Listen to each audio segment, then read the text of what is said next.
Welcome to the Small Town Times podcast. My name's Dave Dale. Today's my guest is Dave Mendicino, former councillor, and used to be with several important agency boards and commissions, including DSAB, right? And right. Thanks for having me. Yes, including DSAB, including Nipissing District Housing Corp, which is the housing arm of DSAB. Yes, which makes you qualified to. We're going to take a listen to Mark King's podcast with the Echo Essentials podcast with Scott Clark and I.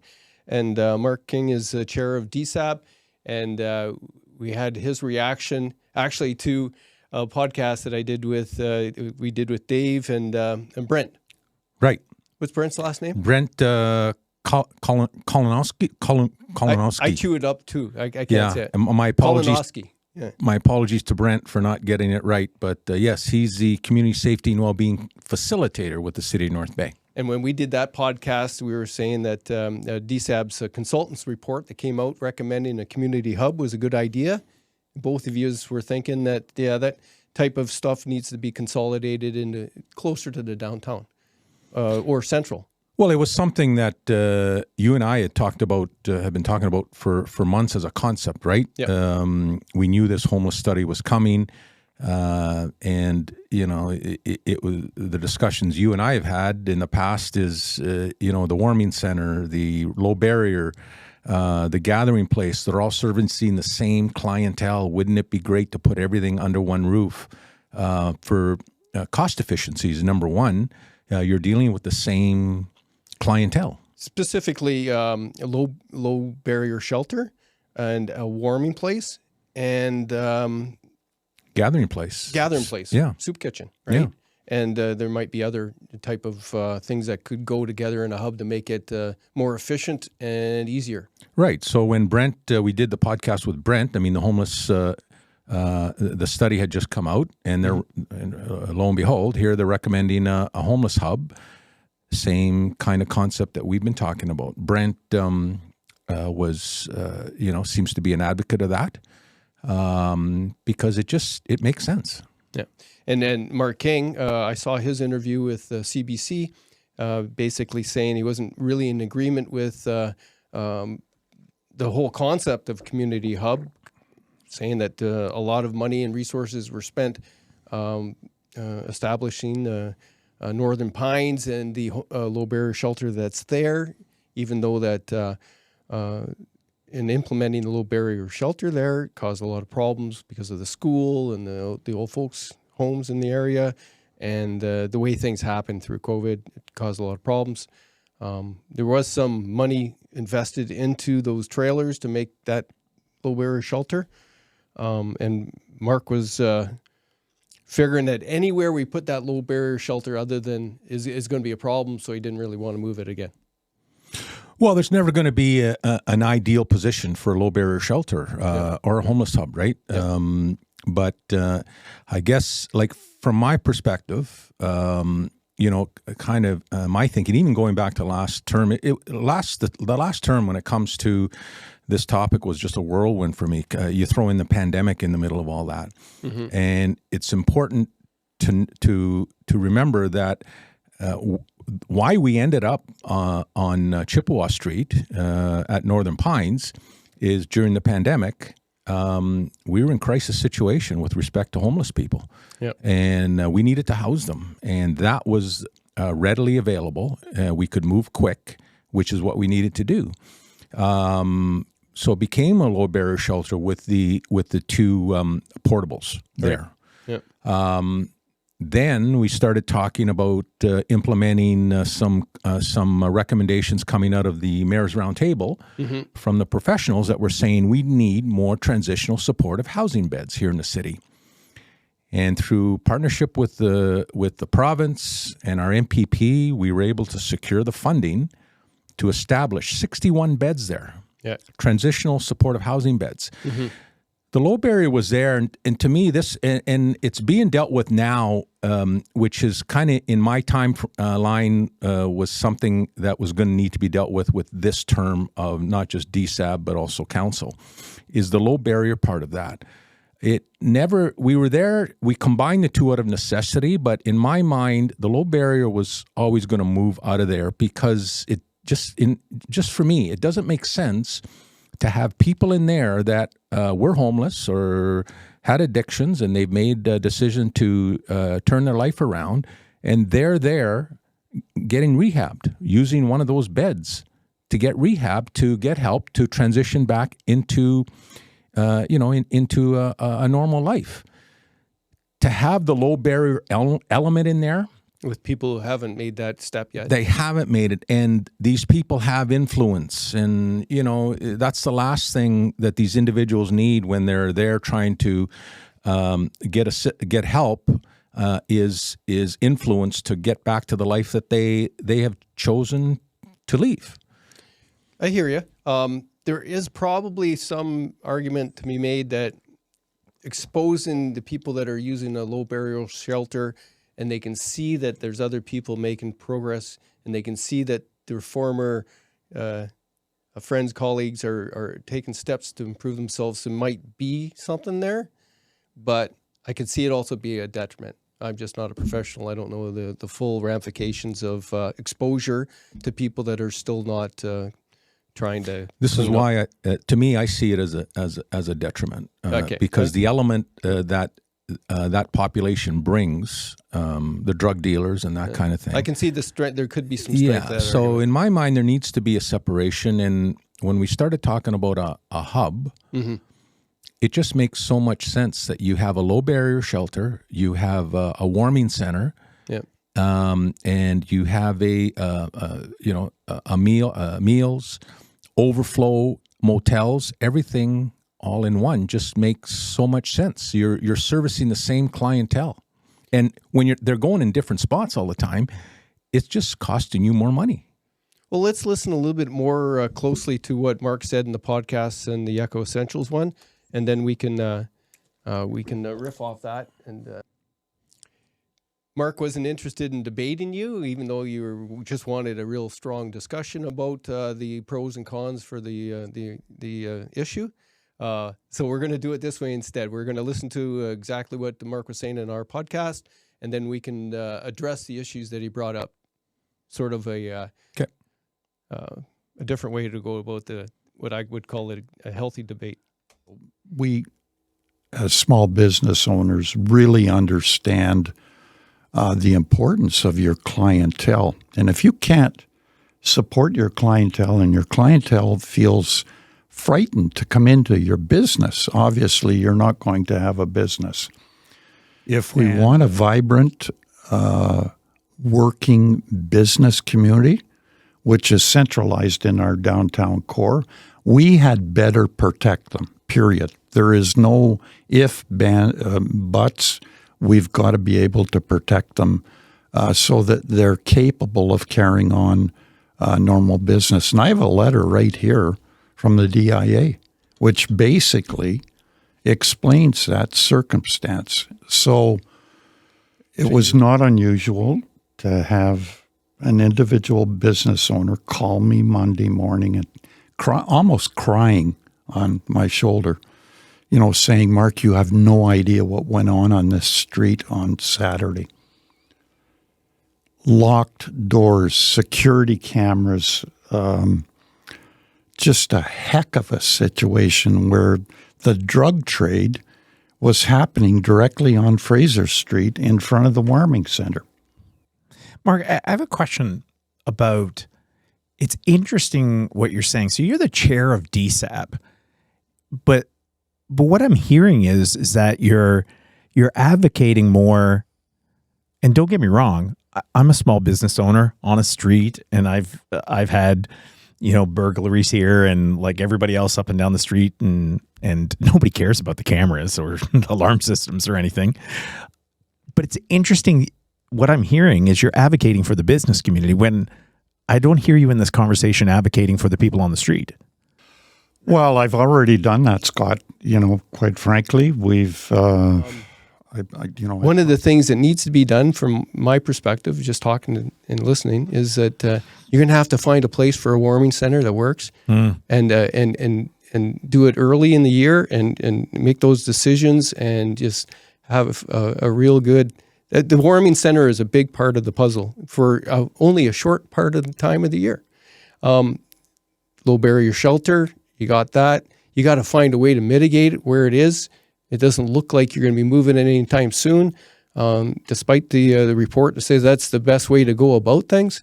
What do you say that? Just to summarize where we're at and where you think things should be done in the next 8 months. Well, there's no question. You're absolutely right on. We have no choice but to find a site, and I would probably phrase it as temporary. I think probably the hub may have some merit, depending on a couple of issues. One, obviously, the location and what that looks like. I will not support it anywhere near the downtown core, nor will I support it around a residential area, because I understand the pitfalls that are involved there. What's left? Sorry. Well, and that was my question, Scott. When we got the consultant's report, I said, we have Lake Nipissing on the west. What's left? Yeah. What's really left? And quite frankly, given the time factor to put a hub together, I would estimate that it would probably take 3 years to do it, to get it to the point where it actually functions. So the low barrier shelter in its present location will have to continue. But we still have phase 3 that's not totally open at this point and very, very close to being open, which actually will mean that the low barrier shelter was going to be used for overflow, because the hotel costs are extreme, and we needed that extra space to take that overflow.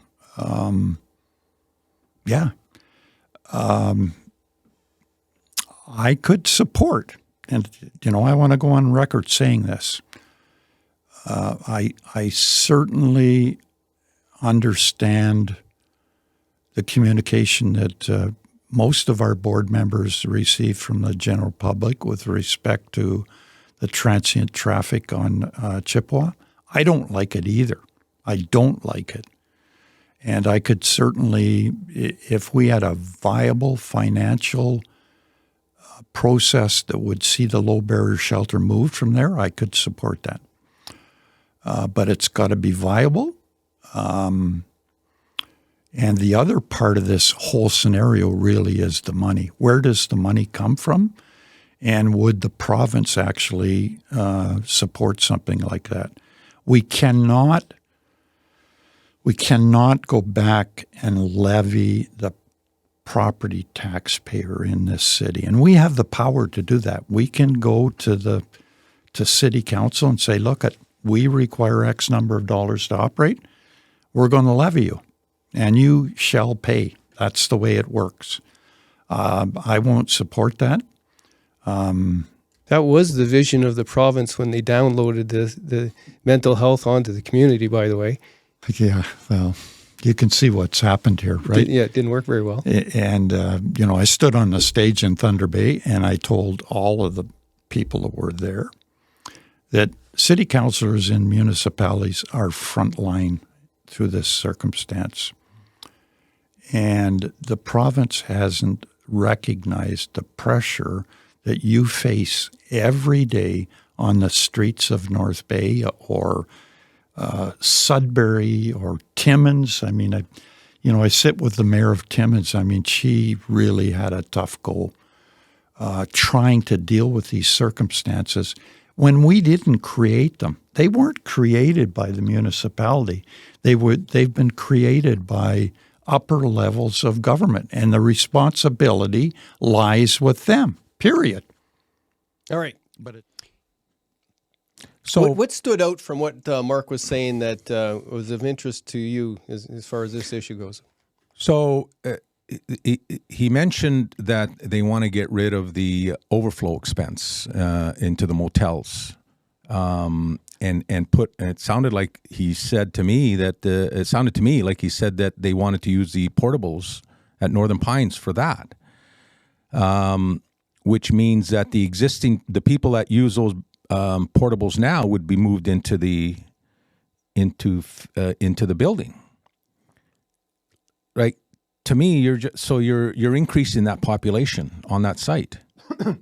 You're going to need a different place for low barrier shelter if you're going to use them up for different purposes. Well, or are they planning on making some of the? He talked about phase 3 being open soon, and I'm not sure if he said that part of that phase 3 would be used for low barrier, thus freeing up the portables for the overflow. Mm-hmm. Like if that's what he's saying, you're increasing the population, so you're gonna make a bad situation worse, and by putting more homeless people on site. Again, I'm very encouraged to hear that he said that he'd be willing to consider another site, but to me, everyone involved in doing this right now, including DSAB, including the board members there, the chair, Nipissing District Housing Corp, they should be all focused on the same thing: a homeless hub. And maybe Mark needs to take a step back, and I don't know. I sense a lot of frustration in his voice, rightly so. He's been doing it a long time, and I mean, it is a tough nut to crack, and he's put in a lot of time into it, his own time, obviously, and all the board has, even last term there. But there's come a time, and I think the time is now with this term of council and this term of DSAB, that they have to pull a trigger on something. And to me, this homeless hub, there's a map there now with a cost. So are they looking for a place? Is somebody looking for a place? I think they're looking for a place. My sense is they are. I mean, they had kind of identified a place with. The city put in an offer on the building next to the gathering place.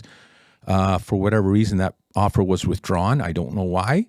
There's obviously some good reasons for it, I would think, but they're still actively looking. Well, there's a on the agenda for Tuesday's council meeting. There's an in-camera session that involves possibly city property. Or the acquisition of maybe such. that could be it. And you know what? That's no easy task to start with. I mean, we hear all the time when you're on council and there's rezoning, not in my backyard. Well, this is even more not in my backyard. You can't have it in the downtown. It needs to be, and I don't even want to use the word core anymore. I was using the word core before. It needs to be in our core. It needs to be central, the location. What do you define as central? A few blocks away from the downtown. Princess Down? Well, like I said, the gathering place, the building beside it, to me, that would have been that's central. To me, that's central city, the old part of the city. That's central. So is that 6th Avenue? 6th, or is there... At that corner there? Yeah, 6th or 7th? Yeah, about 7th, yeah. Yeah. So to me, that would have been the gathering place would not have had to move. Any homeless hub that you do identify, if it's another location, the gathering place needs to be part of that facility. I mean, that's part of the service, right? So, let's see what comes up. Hopefully, if there's an in-camera discussion happening soon, then this is part of it. But again, I'm encouraged to hear that the chair of DSAB would consider another site. Obviously, no site is going to be perfect, but this clientele needs to be serviced all under one roof. And in my mind, that means moving away from Northern Pines. That would solve the problem of putting everybody together under one roof. It would solve the issue of the high school across the street. And to me, it would solve the issue of the homeless population being in the same location, right there, a stone's throw away from individuals that are there getting help for their mental health and addiction issues who were homeless before. There's too much temptation there in my mind. Now, one of the things that Mark kind of alluded to when I was talking to about debating you on the subject, because you guys were, was that he thinks you're running for council again. He doesn't want to get caught up in your 2-year campaign. Can you put some clarity to that? Why are you doing these podcasts, and why are you still involved? So I mentioned before in podcasts that during the by the time the last term of council came up, and you're seeing it now. I mean, the overflow. There's still so much work being done with DSAB and the city council and on this issue. If I had gotten reelected, this was one issue that I was going to be focused on because, I had given it some thought during the election. And I think I mentioned it before. There was one piece of paper in my campaign file that kind of drew out, of course, I didn't come up with it on my own. I asked a lot of questions. I asked questions of people that are professionals that are that know more than me. What about this? And it seemed to putting everybody under one roof made a lot of sense. And I've just carried it over into this term only because I love this North Bay. I love where we live, and it pains me when I hear businesses in downtown are still suffering because of this. It pains me, and anything I can do, just adding my 2 cents, my perspective, my experience, I'm willing to provide that. And obviously it helps that my partner is Mary Davis, CEO of CMHA, and she enlightens me a lot. And she comes home a lot of nights with a lot of, so it's not that I wanted to get away from it, but I can't get away from it because it's there. It's always there. Are you going to run for council or not? And never say never. Would you have a lot of conflicts because of your partner being involved with that, and the obviously close connections with the issues that are close to your heart? It was this. I was so entrenched. I got so entrenched with this issue the last term of council, along with Mark and with the other board member, the city reps on DSAB. It can take you over sometimes, and I sense that with Mark sometimes. This is really the complaints he gets, the letters he gets, the phone calls he gets. I mean, I was getting them too. I mean, I get all that. It can eat away at you, but for me, it was something that I just became passionate about, and obviously, I couldn't deal with it as a sitting member of council or DSAB, obviously, because I wasn't reelected, but it's just tough to leave. It's something that anything I can do from my perspective to assist, I want to do. So I'm still getting a little bit of a maybe you might run. I can't even. I never say never, but as I'm get further and further away from it, it just I can't say at this point in time. I wouldn't want to say one way or another because I really don't know at this point in time. So if you start a podcast of your own, you're going to still keep that possibility open? Or, what do you get out of these podcasts? Because I know we've done quite a few of them. I enjoy talking to you because you're an informed person. We get along. I like to tease you. You like to tease me. But we've known each other for a long time, so it's easy. I covered you when you're on council. But, people would want to know whether I'm planning on running as well, right? And I've already said I'm not. I thought about it last term, and I considered what options I would have. And I decided over the course of a year of thinking about it, I said, no, I'm not. So I'm not. And so that means I won't for the next term. I will not run. Mm-hmm. And that helps people, I think, understand a little bit my perspective and what I'm saying and what I'm leading to. Now, it's not necessary, and I can change my mind, I guess. Some people have done that. But that's not my intention, because I didn't think I'd be very good inside the tent.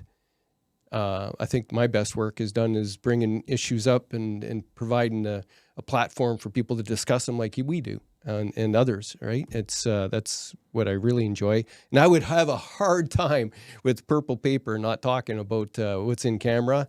And more than likely, I couldn't be able to do what it looks like council members seem to do. They have to put up or shut up and join the team and, cheer each other on even when they disagree. And I'm not really made for that. I think even if I vote against something, I can still talk about why I voted against it, right? Forever. And, I wouldn't want to be an anchor to something actually taking place when the majority of the people want to go to a certain direction. But as long as you don't actively work against them, I think you're still on the team. You just don't have to have the same opinion, right? But I think that in this environment with the integrity commissioner and these investigations on just people asking questions and saying things, I'd have a hard time with that. So it's not my probably best arena. So it's easy for me to say this. You like that stuff, and you've been involved with it, and you could probably work within that environment.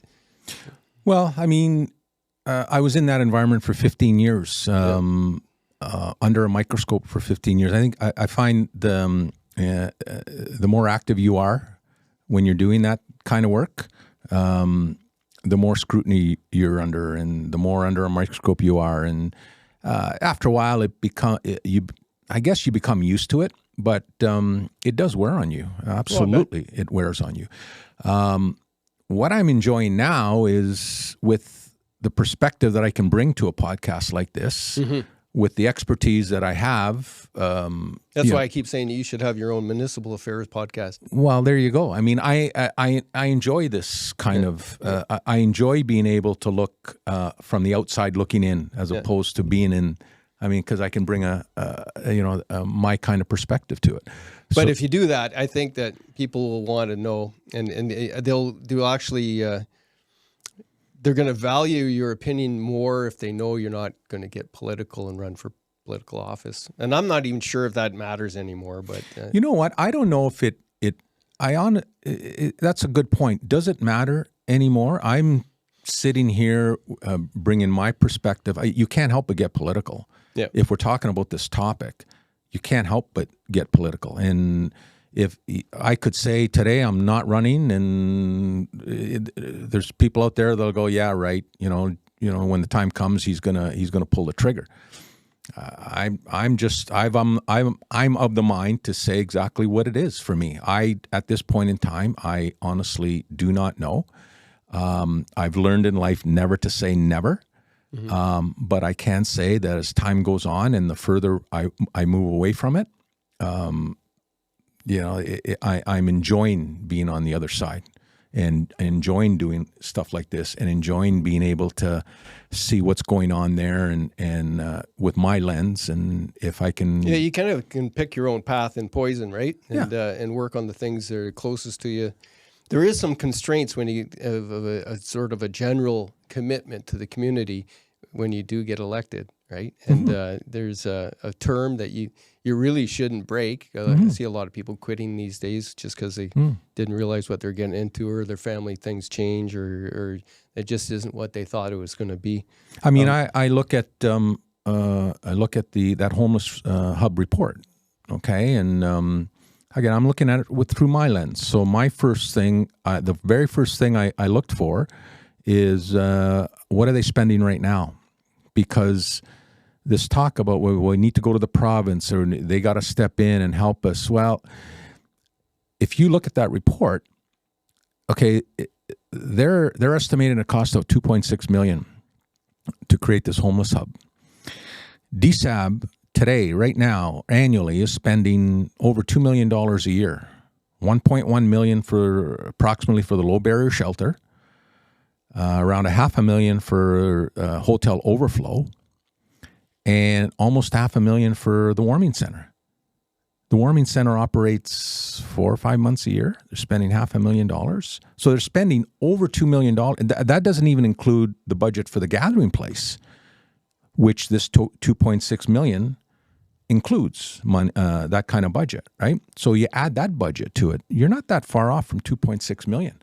All of a sudden, you can reallocate your existing resources. And then if you get the other professionals involved, maybe they can reallocate some of their services, because it's not just dealing with the homeless, low barrier homeless population, warming center, sleeping, eating. But when you got them there, you got them there for longer, as opposed to they're at the low barrier and they're out. They're at the warming center, they're out. They're eating, they're out. You've got them there longer. That's where the professionals come in, and they're able to start interacting with them. And you can, the more you interact with them, the more chances of success you have to get them off the street. The report talks about this hub not being a long-term solution. The long-term solution is more housing, which they have to address. And all kinds of housing. All kinds of housing. But the homeless hub concept, the report speaks to, not that you'll ever get rid of it, but you should be able to, decrease the demand if you start creating more housing. And that's what needs to be done right now too, in lockstep with this homeless hub. Stop waiting around for the provincial and federal governments to. I get it. I mean, I was there. I mean, we had these discussions. We need the feds and the province to come to the table. The province has given us $10 million or whatever it is to build, to actually the capital for Northern Pines. It'd be nice if they came up with some more money, but you can use reallocated dollars right now to deliver here. Housing. DSAB is sitting on millions of dollars in reserves, specifically designated for housing. We sold 2 buildings that generated over $4 million in dollars that should be reallocated to housing. Like, get the builders on in a room, and how do we provide some incentives dollar-wise to start getting these things built? I know those discussions are happening behind the scenes, but it's imperative that the trigger gets pulled during this term to start developing some more affordable housing along with the homeless hub. One thing I heard in Mark's podcast that they're looking forward to this 2 years being over. I'm not sure if he's running again. Didn't sound like it. As far as Mark goes, it sounds like Jocelyn is has some say in that too, as she should. I mean, well, I've been recommending Mark not run for probably 10 years now, just because I know how frustrating it is for him, and he has a heart. He puts so much into it. I know that he has the best of intentions, and he puts a lot of work into it, but it, really takes a toll. Right?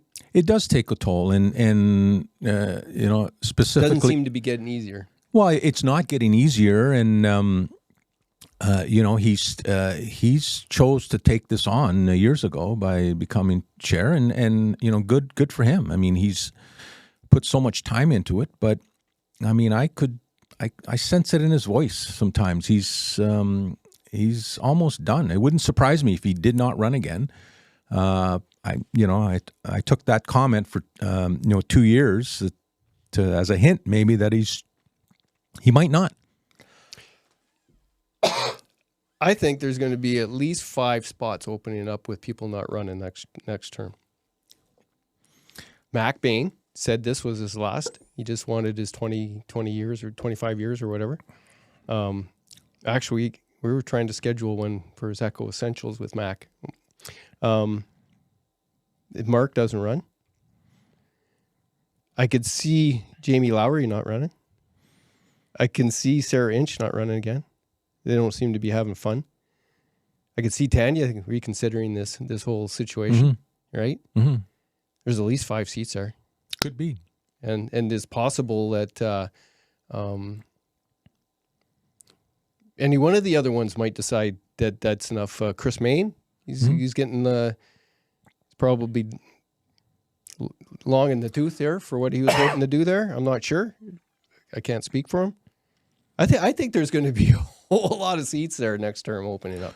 Well, I'll tell you, it just the one thing, the biggest change that I've seen over from when I first got involved is the scrutiny and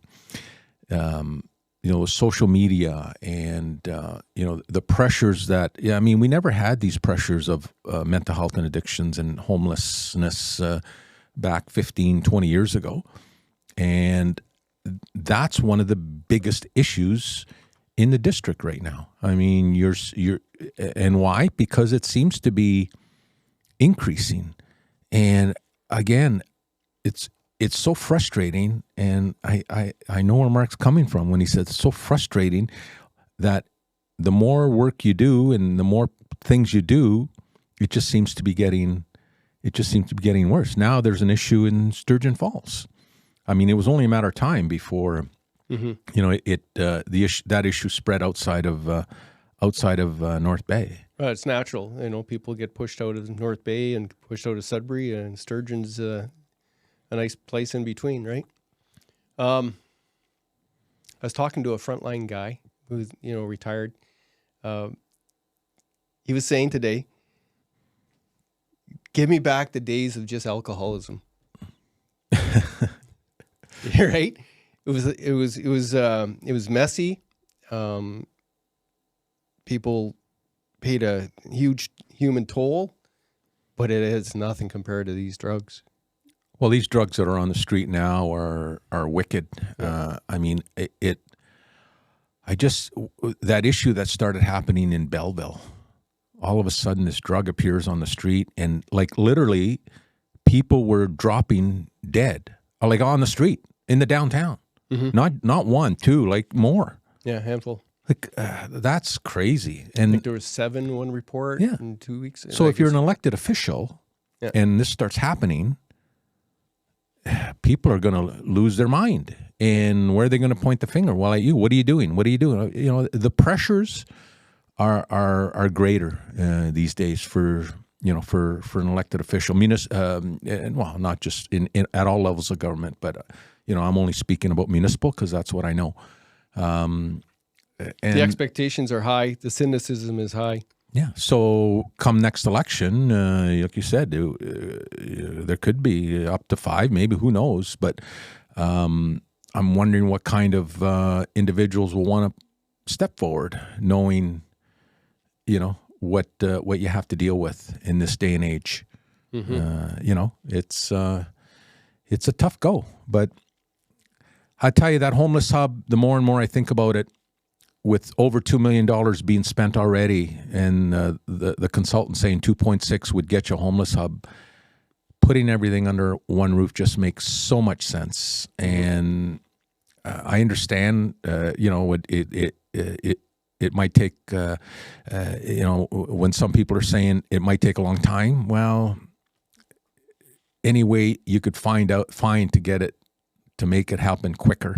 I mean, the concept is there now, the homeless hub. The only thing that's missing is a location. Yep. If they could find that location sooner rather than later, there's no reason why you can't mobilize into a homeless hub relatively quickly. You're doing it already. You've got the low barrier. You've got a warming center. You've got the gathering place. That could be mobilized relatively quickly. It's finding the location. And once you find the location, you just got to be committed to it and run with it. Well, excellent. Well, anything else you want to talk about? You look like you're dressed for golf. You going golfing? No. I'm just. I wore a nice shirt today because I knew I was getting on camera. And no t-shirt today. You must have been working out. You look like you're getting a little bit trimmer. Like that you're is pretty brave wearing horizontal stripes there. I never even thought about it. But you're looking better. Got to keep active, man. I'm getting. I just turned 65, so it's. I'm 59 in 2 weeks. Oh, you're in 2 weeks. Yeah. So in a year from now, you're going to get you're going to get a letter from the government saying you're eligible for CPP. Oh, I'll be at the door first day. I got my first old age security check last month, and I'll take the money, but old age security, they got to change the name. It's not conducive to our generation, I think. So. Yeah, well, 65 is the new 55, I guess, something like that.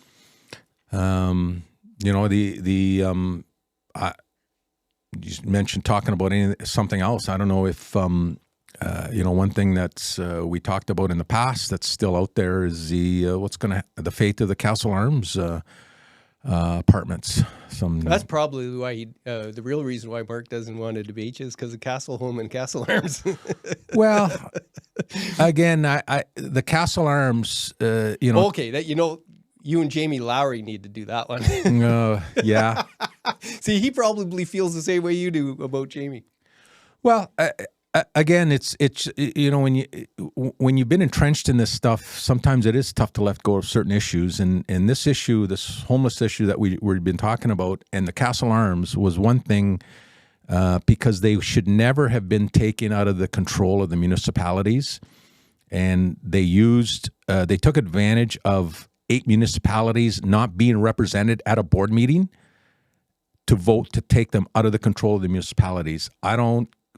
Whatever way you look at it, it's not right. That decision needs to be reversed somehow. I understand that there's people that feel the same way I do. You see me smiling just because I know it's an issue that you're passionate about and others are too. So think about this. So whatever the 250 units, let's say it's $25 million, where the 9 municipalities had control. They didn't own them, but they had control of those assets because of the structure of the board.